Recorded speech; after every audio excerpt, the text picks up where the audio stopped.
All right, get ready for this deep dive. We're going into some pretty mysterious territory. And when I say territory, I mean like literally the ocean floor. We're talking about this strange underwater object, maybe even the size of Guam. And it looks like it's carving a path across the ocean floor. Yeah, it's definitely intriguing, the scale of it, you know? I mean, just based on what Dr. William B. Mount describes in this recording you gave me, it's an object that massive moving across the ocean floor. It just brings up so many questions like, how did it get there? What is it doing? And that's not even the craziest part. Dr. Mount says this thing's been around for millennia. Like it's been leaving this long gouge in the ocean floor for who knows how long. And get this, he actually gives a location near Queen Charlotte Island off the coast of Alaska. Have you ever heard of that place? Oh, yeah, Queen Charlotte Islands. They're also called Haida Gwaii. They're part of this volcanic archipelago. And the waters around there, especially the Queen Charlotte Sound or Trough, they're known for being seismically active. So we've got volcanic activity and a mysterious underwater object. Sounds like the start of a sci-fi movie, right? Yeah, it does have that kind of feel to it. But what I find really interesting is how Dr. Mount connects this underwater object to like government cover-ups and maybe even extraterrestrial activity. For example, he claims that Google Maps is deliberately hiding it, like they're trying to keep it a secret. Yeah, that's where it starts to sound like a conspiracy theory. I mean, think about it. How could they actually erase something that huge from satellite images? And why even bother? What's the point? Right, those are good questions to ask. And it raises a bigger issue about controlling information in the digital age. We depend so much on things like Google Maps to understand and explore the world. But what if that information is being manipulated or it's incomplete? How does that affect our perception of reality? It's kind of like those old maps that said, here be dragons in the unexplored areas. We think we have all this information about the world, but maybe there are still these huge unknown areas, even online, that are shrouded in mystery. Exactly. And Dr. Mount doesn't stop there. He claims that there were pictures of massive underground bases on Diego Garcia, which is an island in the Indian Ocean, but he says those images were intentionally put there and then removed, like they wanted to mislead people. Wait, are you serious? Fake evidence? Secret bases? It sounds like we're in a spy movie now. It definitely has that feel, but then he points to this other structure north of Diego Garcia that looks like an underground base, and he says this one is real, like proof of inactivity. It's like he thinks whoever is doing the cover-up messed up and forgot to erase this one. So he's saying there's this whole game of smoke and mirrors going on, with some real secrets mixed in with fake information. That seems to be what he's suggesting, and it's something that's often associated with intelligence agencies, controlling the flow of information. They might release some fake info or leaks on purpose to confuse everyone and make it hard to tell what's real and what's not. It's like that magic trick where they distract you with one hand while they're doing something sneaky with the other. Exactly. It's a very effective tactic, especially with complicated and emotional topics. So how does this giant underwater object fit into all of this? Is Dr. Mount saying it's connected to these secret bases or something? He doesn't come right out and say that, but he starts to create this narrative that connects it to other things that are happening, like more UFO sightings around the Queen Charlotte Trough. Wait a minute, UFOs, now we're really going deep into conspiracy theories. It's definitely a bold statement, but remember, Dr. Mount is just sharing what he's observed and what he thinks based on his research and experiences. He's not afraid to connect seemingly unrelated events, even if others might think it's a stretch. Okay, I'm intrigued. Let's know it. What other connections is he making? Well, he claims that something that could be an underwater UFO was found between Finland and Sweden, and he says both Russia and the United States are trying to get control of it. A sunken UFO. That sounds straight out of a movie. Seriously, though, why would two major superpowers care about a UFO that's underwater? Good question. Dr. Mount thinks it might be about trying to get their hands on advanced technology, or maybe even trying to figure out how alien crafts work. It shows how fascinated we are with the possibility of extraterrestrial life and what we could learn from their technology. And of course, he doesn't stop there, right? He connects this to other stuff too, like Admiral Byrd's expedition to Antarctica and the supposed no-fly zones around 9 bases down there. Ah, yes. Admiral Byrd's expedition to Antarctica back in the 40s and 50s. It's often mentioned when people talk about secret government operations, possible contact with aliens, and the idea of a hidden world under the ice. If I remember correctly, Byrd encountered some pretty strange things down there, didn't he? There are lots of stories and interpretations of what Byrd experienced, some more believable than others, but what's fascinating is how those stories have become intertwined with conspiracy theories and ideas about a hidden history that's being kept from the public. And Dr. Mount says there are no-fly zones over certain parts of Antarctica. That's what he claims. He says pilots who are flying in supplies are given mats with these zones marked and told that they'll be shot down if they go near them. It definitely adds to the mystery. Okay, so far we've got a mysterious underwater object, possible government cover-ups, a sunken UFO, and secret bases in Antarctica. Anything else? You bet. He even claims that the US and Russia landed on Mars together back in 1962 using alien technology. Hold on, a joint U.S.-Russian mission to Mars in 1962? That's impossible. Back then, we were barely getting satellites into orbit, let alone sending people to Mars, and with alien technology. That's hard to believe, even for the most imaginative people. I know, it's a huge claim, and it would need some serious evidence to back it up. It speaks to this idea that some people have that there's a whole secret history of space exploration that we don't know about, something beyond what's officially been acknowledged. It's like he's saying there's this whole secret space program going on behind the scenes, maybe even working with extraterrestrials. That seems to be what he's implying. It taps into our deep desire to believe that there's more to our world than meets the eye, that there are hidden truths and incredible events happening just outside our awareness. Okay, we've covered a lot of ground here. It's clear that Dr. Mount has some pretty wild ideas. But before we get too lost in all this, let's take a break and come back for the next part of our deep dive. It is a lot to think about, but as we look more closely at Dr. Mount's claims, it's important to remember to think critically. It's easy to get swept up in these exciting stories, but we have to really look at the evidence and think about other possible explanations. Yeah, you're right. It's easy to get caught up in all these amazing claims, but we have to approach them with a healthy dose of skepticism. So let's try to think critically and look more closely at some of the evidence Dr. Mount is presenting. Great point. One thing that keeps coming up in what Dr. Mount is saying is this idea that someone is trying to control the information we can access, especially when it comes to things like Google Maps. He seems to think certain features or areas are being hidden or changed on purpose to keep the truth from us. He specifically said that the huge underwater object near Queen Charlie Island is blurred out on Google Maps. But wouldn't something that big be really hard to hide completely? Wouldn't someone have noticed it before, even without Google Maps? Yeah, you'd think so. And that's where we need to think about other explanations. Satellite images are advanced, but they're not perfect. There could be technical issues, glitches in the data, or even natural things that make it look like something is being hidden. So it's not necessarily a secret government plot to cover up alien bases or underwater objects? Not necessarily. While it might be tempting to jump to those conclusions, we need to remember that there are often simpler explanations. It's like Occam's razor, the idea that the simplest explanation is usually the right one. Oh yeah, I remember that from philosophy class. But Dr. Mount also talks about how certain images, like the one supposedly showing underground bases on Diego Garcia, were probably put there and then taken down on purpose.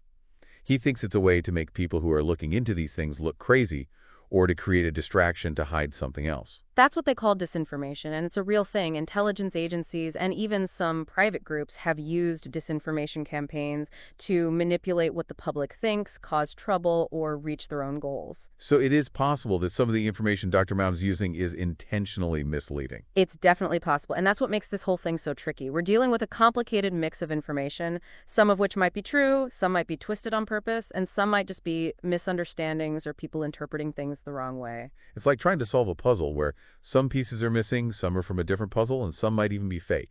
Exactly, and that's why critical thinking is so important. We need to carefully examine every piece of information, think about where it came from, and decide how believable it is before trying to fit it into the bigger picture. Okay, so back to Diego Garcia. Dr. Mount says that some pictures showing underground bases were put there and then removed, but then he points to another structure north of the island that he says is a real base. It's like he thinks whoever is trying to cover things up made a mistake and forgot to erase this one. It's an interesting detail, and it makes the story even more complicated. But it also shows how important it is to not just accept everything we see or hear. Even if we think there might be a cover-up, it doesn't mean that everything Dr. Mount is using as evidence is accurate or trustworthy.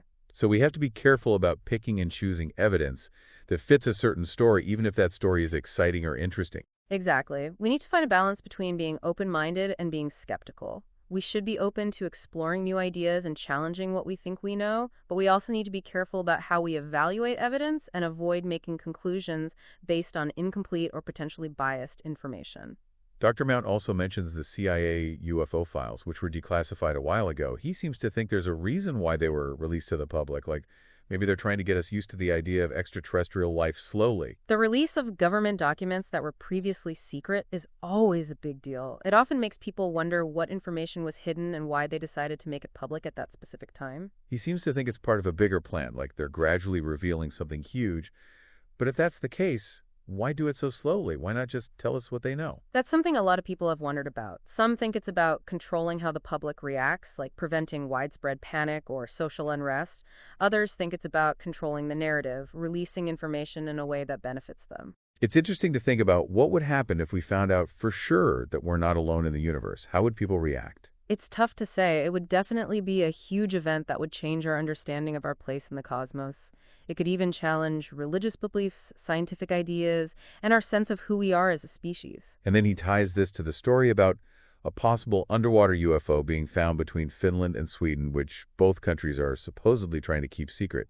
It's like he's describing a global race to control alien technology. This idea of a global competition for advanced technology, especially if it's alien technology, is a common theme in science fiction and conspiracy theories. It plays on our worries about national security, who has the best technology, and what could happen if dangerous technology falls into the wrong hands. And he brings up Admiral Byrd's expedition to Antarctica again, with those supposed no-fly zones adding to the mystery. It's almost like he's building a case for a hidden history of humans interacting with aliens and advanced technology that's only now starting to come out. It's a compelling story, and it resonates with a lot of people who think there's more to our world than we're being told. But we have to remember that a good story isn't always true. So how do we tell what's true and what's not? How do we figure out this mess of information and understand it? That's the challenge, isn't it? We need to get better at critical thinking, learn how to evaluate where information comes from, and be willing to question what we think we know, even our own beliefs. We should be open to the possibility that there are things we don't understand, mysteries that haven't been solved, but we also need to be grounded in a healthy amount of skepticism and stick to explanations that are based on evidence. It's like walking a tightrope between being open-minded and being critical, being willing to consider extraordinary claims without just believing everything we hear. You got it. And that's a skill that's becoming more and more important these days because we're constantly bombarded with information from everywhere, and a lot of it isn't verified or is even meant to mislead us. It's easy to get lost in all the noise and forget what's real, so what can we do to stay grounded and make smart decisions? One thing we can do is get our information from different places. Don't just rely on one website, book, or expert. Look for different points of view, even ones that challenge what we already think. That makes sense. The more different viewpoints we see, the more balanced and nuanced our understanding of the world becomes. Exactly. And don't be afraid to ask questions. Question where the information is coming from, question why the people presenting it are doing so, and question your own assumptions and biases. It's about being an active participant in learning, not just passively taking in whatever we're told. You got it. And remember, critical thinking isn't about being cynical or dismissive. It's about thoughtfully engaging with information, looking for evidence, evaluating arguments, and forming our own conclusions based on the best information available. So how do we apply this critical thinking to what Dr. Mount is saying? We've talked about Google Maps, disinformation campaigns, and how people might misinterpret things. But what about the really out there claims, like the US and Russia going to Mars together in 1962? That's where our knowledge of history and how science works come in. A mission that big in 1962 wouldn't have been possible with the technology they had back then, especially with the Cold War going on. Right, back then we were barely able to get a satellite into orbit, let alone send people to Mars. And the idea of the US and Russia working together on something like that during that time seems pretty unlikely. You got it. And that's a warning sign that should make us question if that particular claim is true. It doesn't mean that everything Dr. Mount says is wrong, but it does show how important it is to carefully examine each piece of information. So what about the UN broadcast that Dr. Mount found so disturbing? He said something about Lucifer running the UN after a nuclear war. That seems pretty extreme, even for a conspiracy theory. It's definitely a provocative claim, and it probably comes from a specific worldview or interpretation of events. We have to remember that our personal beliefs and experiences can influence how we see and understand information, especially when it's about something complicated and emotional. So is it possible that Dr. Mount is projecting his own fears or beliefs onto this UN broadcast? It's possible, and that's why it's so important to be aware of our own biases and how they might be affecting how we see the world around us. Okay, so we need to be careful about accepting any information as fact, even if it comes from someone who seems credible.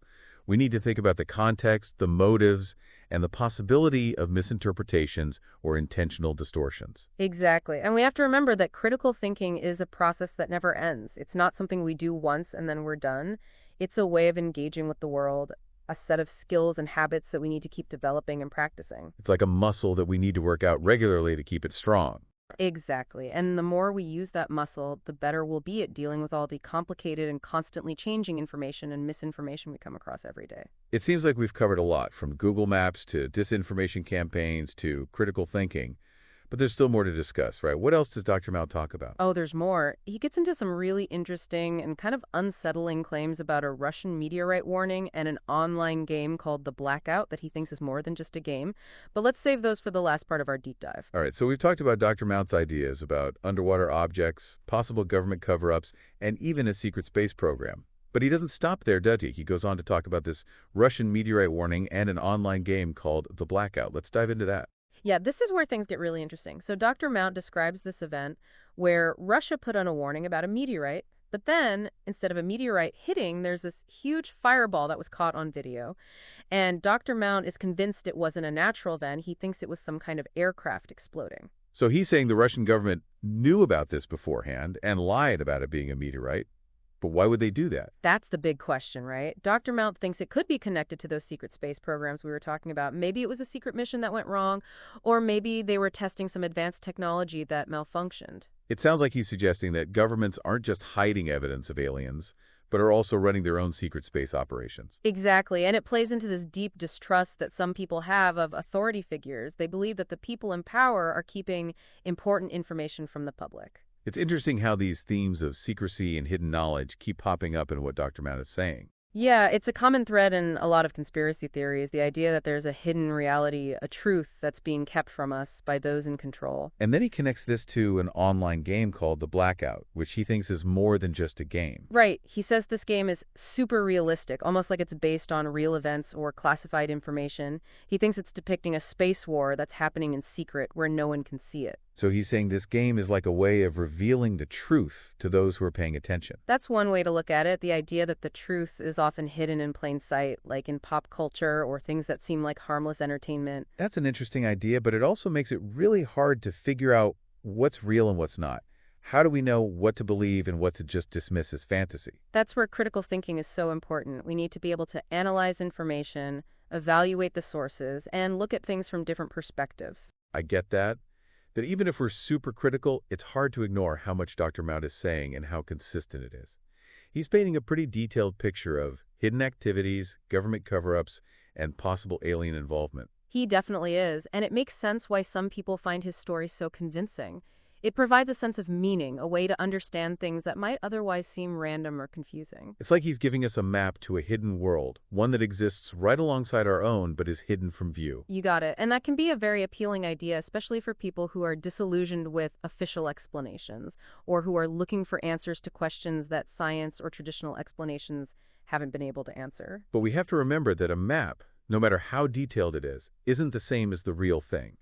We need to be careful not to mistake our interpretations for reality. Absolutely. And that's why it's good to step back and look at the bigger picture. If what Dr. Mount is saying is true, it would mean that everything we thought we knew about history, science, and even our place in the universe is wrong. It would mean there's a whole other reality going on right beside our own, one that's been deliberately kept secret from us. And that's a pretty profound idea to consider. It challenges our most basic assumptions about the world and our place in it. So what do we do now? How do we reconcile these extraordinary claims with our everyday lives? That's the big question, isn't it? We need to keep exploring, keep researching, keep asking questions, and stay open-minded. But we also have to stay grounded in critical thinking and a healthy amount of skepticism. It sounds like there's no easy answer, no definite conclusion we can reach. That's how it is when you're exploring the unknown. There's always more to learn, more questions to ask, and more mysteries to uncover. What do you think about Dr. Mount's claims? Do you believe any of it? I approach it with a combination of curiosity and caution. I find his observations interesting, his research is thought-provoking, and the stories he tells are definitely engaging. But I also know that we need to think critically, explore other possible explanations, and recognize that we don't know everything. It's like we're standing on the shore of a vast, unexplored ocean. We can see hints of something incredible beneath the surface, but we can't fully understand how deep it goes or what it really is. Exactly. And that's what makes this whole exploration so exciting. We're venturing into the unknown, where the line between reality and imagination gets blurry, and where the answers are often hard to find. Even if we don't take everything Dr. Mount says as fact, this deep dive has definitely been a mind-opening experience. It's made me see the world in a new way, question what I thought I knew, and consider possibilities I never thought of before. And maybe that's the most important thing we can take away from this whole discussion. Being willing to engage with new ideas, challenge what we believe, and embrace the mystery and wonder that still exists in our world. It's a reminder that there's always more to learn, more to discover, and that the journey of exploration is just as important as the destination. I agree. And who knows what other mysteries are out there waiting to be found. Well, on that mysterious note, we'll leave you to think about the possibilities. Thanks for joining us on this deep dive. Until next time, keep exploring.